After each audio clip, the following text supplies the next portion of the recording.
You'll never guess what happened.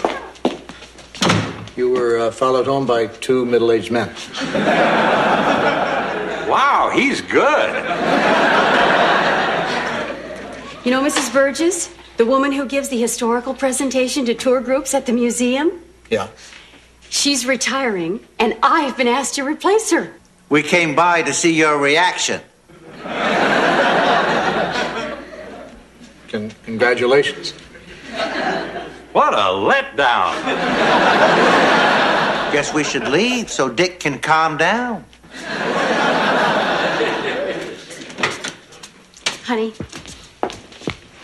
this is a copy of the presentation. Mrs. Burgess has been giving it every week for 50 years. The problem is that this speech is just full of things only she would say. Yeah, it does kind of reek of Mrs. Burgess. See, what I need is a way to make this speech more me. Good idea. So you'll write it? What? Oh, come on, Dick. If you do this for me, I'll do something really great for you. Like what? Like, I'll give you back those pictures that I took of you in that Valentine's Day underwear. I'll get right on it. You're the greatest. Darn, a great reaction, and no one's here to see it.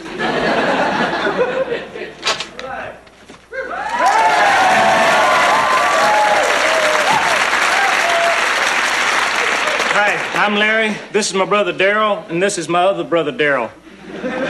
Only after tomorrow, I'll be just Larry. Why is that? I'm proud to announce that after many years of pinching my pennies, I can now afford to go on the road for my dream vacation, Florida. For sun and fun? No, miniature golf. It's the perfect time to go. It's the off-season and the boxcars ain't as full. You might even be able to swing a private car. Well, I'll be gone 8 or 9 days, depending on how many free games I win.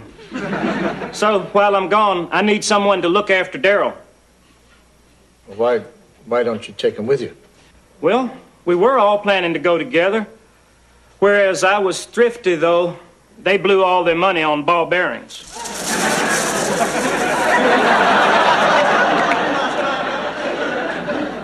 Aren't they old enough to take care of themselves? I think so, but Darryl don't. Frankly, if we lived in a more rural area, it might be okay. Anyway, you're my first choice to stay with Darryl, although Miss Stephanie won by the vote.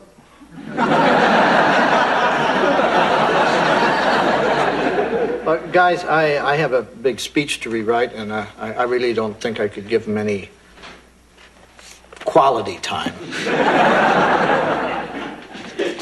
Thank you, George. I don't know how you managed to keep a cool head during such a crisis. No problem.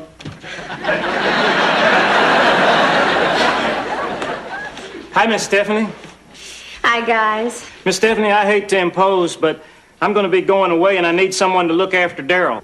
Oh, well, then I suggest you ask anyone but me. Thank you, Miss Stephanie. Glad I could help.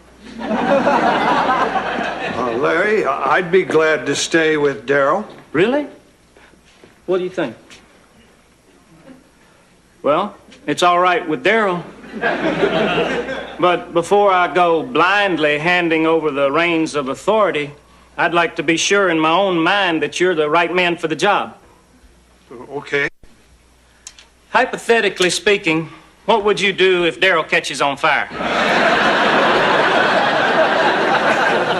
I'd throw water on him. The proper answer is put him under a cow and start milking like crazy. Although your answer sounds like it does have a shot. Okay, you're hired. Here you go. Don't lose him.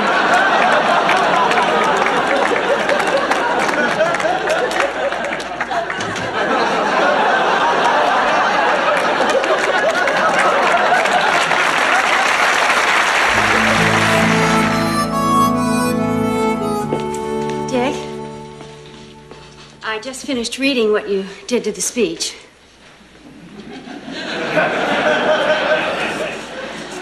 You're welcome. Well, I know you're a bit sensitive about your writing, but I had a little problem with... Honey, say no more. I know there's a typo on page 3. Oh, I didn't notice that. Well, then what are you having a problem with? Well, it's kind of around, in this area. Kind of just the first 3 pages. The speech is 3 pages. That's my problem. The length? The speech. Oh, I see what's going on here. You're getting nervous about speaking in front of a crowd, and you're taking it out on a great piece of writing. So you really think these little witticism things are good? Trust me, screams. Well... Remember, I did do this as a favor. I could be watching the Darrells. Okay, I'll do it. Great. Well, if you'll excuse me, I have a typo to white out.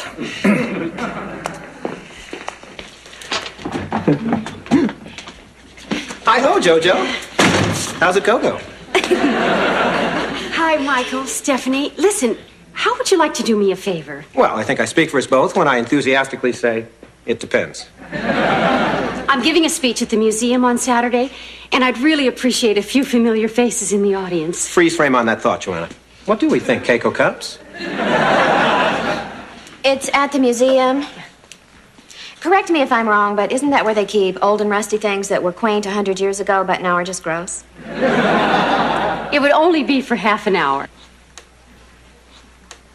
Well, all right, if you're going to carry on like this. What good friends. Hiya, George. How's it going? More. After a whole day with the Darrells, the sound of a human voice is like music. That's right, George. You've been on double Darrell duty. Yeah, they spent the day emptying out rain gutters. Oh, they must be tired. I don't know about tired, but they're sure full. When's the tour group coming? Well, they've been off the bus for half an hour, so they should be at the display of Calvin Coolidge's dental plate by now. First one in the country to hold 5 teeth. It's quite a coup. Michael, I don't like this place. Everything's either old or dead or was in someone's mouth. Michael, Stephanie, hi. Thanks for coming. It was quite a sacrifice. I mean, it's like being held captive inside a PBS special. This way, everyone! Ew, Michael, bus people.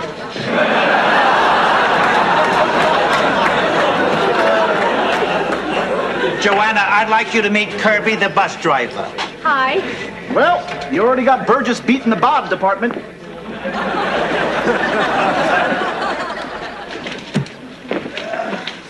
Hey, everyone! Isn't this fun? Huh? How about that dental plate? All right. Now I want to present the highlight of our tour, A Colorful History of Vermont, given by Joanna Loudon. Sorry, guys. She's married.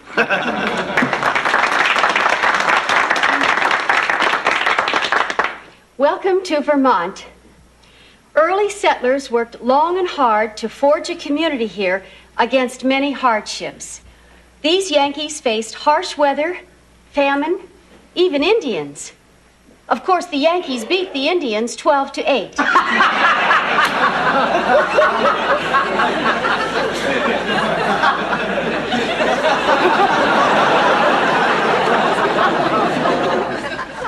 But seriously,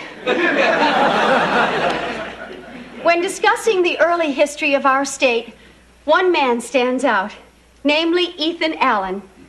He was best known as the leader of the Green Mountain Boys, whose first album easily went gold.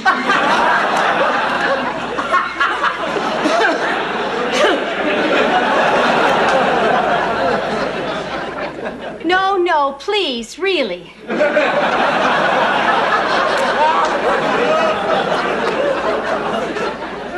Dick, what is your wife doing? She's bringing down the tour group. Vermont was the first state admitted to the Union after the 13 colonies.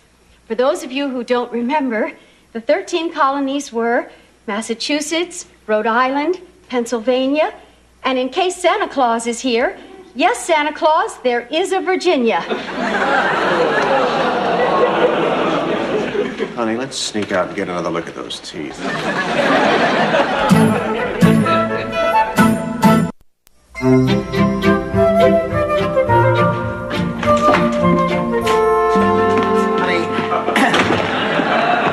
It wasn't that bad. Dick, do you realize that because of you, I can't ever show my face in this town again? Sure you can. They were all tourists. Dick, they were all chanting, Burgess, Burgess. Sure, toward the end. Well, if you'll excuse me, I'm going to go listen to my Ethan Allen and the Green Mountain Boys album. See, I mean, it is a funny area. Oh, okay, Joanna, okay. Maybe I was wrong to force you to do the speech. And to be honest, maybe it was all my fault, and I'm sorry. Well, Dick, that's big of you to admit it. When I'm wrong, I'm wrong. And I was wrong to assume that you could deliver witty material. Excuse me? Well, face it, Joanna. I mean, some people can give humorous speeches, and other people are like you. Dick, you're blaming me for that yawn-a-thon? Well, it's unrealistic to blame the material. Hi, Dick. Joanna? We just wanted to see if you were okay after that bomb. I'm sorry. Well, that's okay. We don't blame you. Oh, it was that speech. If you were going to rewrite Mrs. Burgess's speech, you should at least have gotten Dick to help you. He's a professional. Actually, I was the one who rewrote the speech. Wow, Dick. Just because you didn't get picked to do the speech is no reason for sabotage. Tell you what, Joanna, why don't we just forget all this, and you can come next week and do Mrs. Burgess's speech? Yeah, we better tell the security guard she's allowed back in. I don't know if I'm delivering this right, but I told you so. No offense, Joanna, but I don't exactly live or die by a thumbs up from them. I mean, I still think the right person could make that material fly. Like who? Of the people in this room, well, me. Good. Then you give the speech next week and we'll see how you do. Oh, no, that wouldn't be fair. I'm a professional TV host, and I'm not going to get involved in some kind of childish, petty, competitive... You're scared. You're on.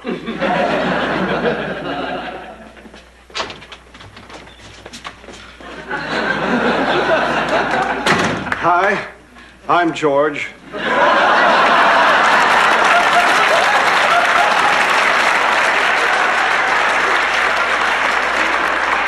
This is Larry's brother, Darryl. And this is his other brother, Darryl. How are you and the Darrells getting along, George? Oh, great. It's been a lot of fun. I'm doing things I've never done before. Like today, we played Find the Hibernating Animal and Wake It. Yeah, I'm learning a lot, too. I never knew before how many things a person could eat and still not die. Come on, Darryl. Let's add food to that list.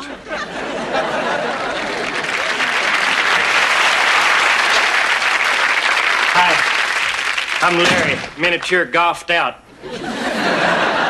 Hi, Larry. How was your vacation? Well, I managed to have a good time, although I was asked to leave several courses for using a wood. But I did leave Florida in style, police escort. Come on, guys. We can go down to the lake and... Oh, hi, Larry. Darryl. Let's see. 1, 2. Yep, all here. You look a little bloated. You haven't let Darryl near the rain gutter, have you? I have half a mind not to give you the present I brought back from Florida. Well, okay. I never could resist those cherubic faces. So reminiscent of the Campbell's kids. It's something I put together myself, a skeeter farm. Now you can watch the fascinating metamorphosis from larva to bloodsucker. You're a good brother, Larry. Oh, and thanks. Come on, Darryl. Let's go play Find the Hibernating Animal and Wake It. Oh, and doing it a second time in one day would border on the cruel. I know. Let's go build a giant nest and see what crawls into it. See you guys. See you later.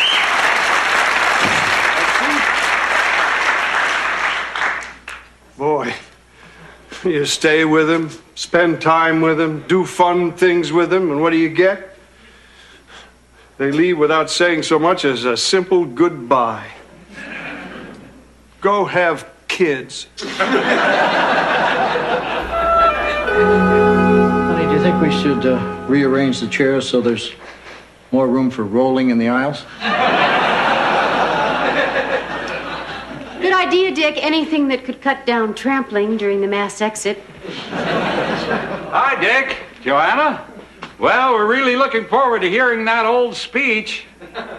Dick's got something to tell you, fellas. We're doing last week's speech. Oh, no. Relax, guys. I'm doing it. Oh, no. Welcome to Vermont. Early settlers worked long and hard to forge a community here against many hardships. These Yankees faced harsh weather, famine, even Indians.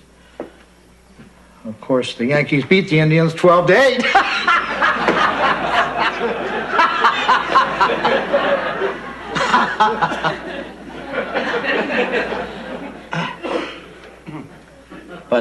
But seriously,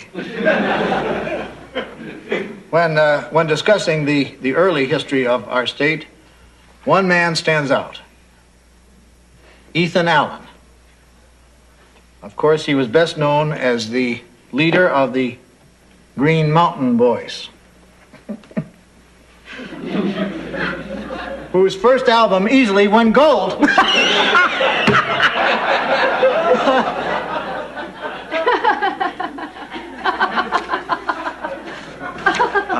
I didn't know that they had records back then. They didn't. It was a joke. It's just that the Green Mountain Boys sort of sounds like a musical group. Isn't it unprofessional to explain your jokes to your audience?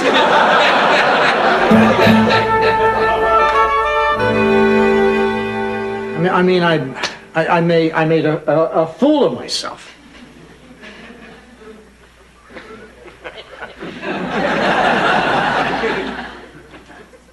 I mean, that was the worst speech on the history of Vermont in the history of Vermont.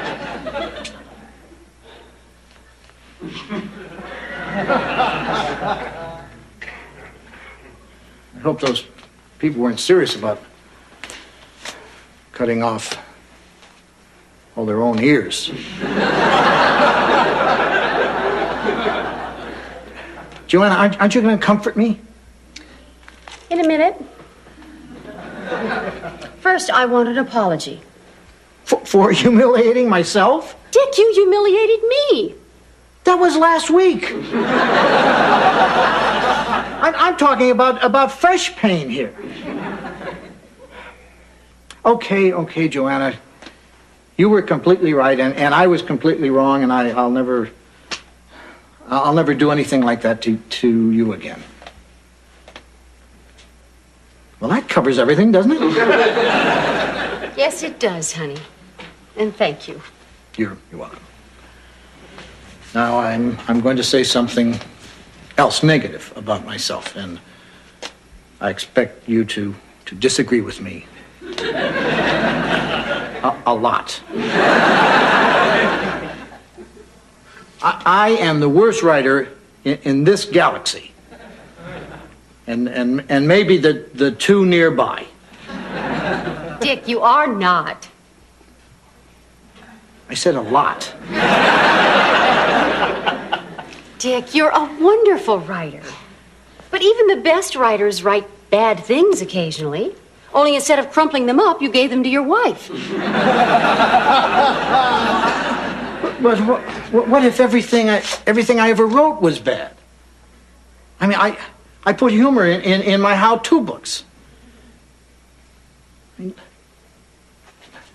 listen to that. I mean, people all over the country are reading my books and not laughing. Dick, you are very funny. I mean, even your book titles are funny. Shelf Help. Well, it was pretty off the wall, so to speak. You see? You're right. My book titles were funny, and the jokes in them were funny. Exactly. I am one heck of a funny guy. You sure are.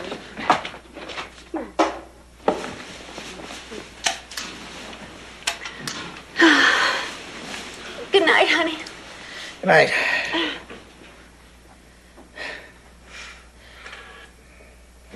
Maybe I just had a bad audience.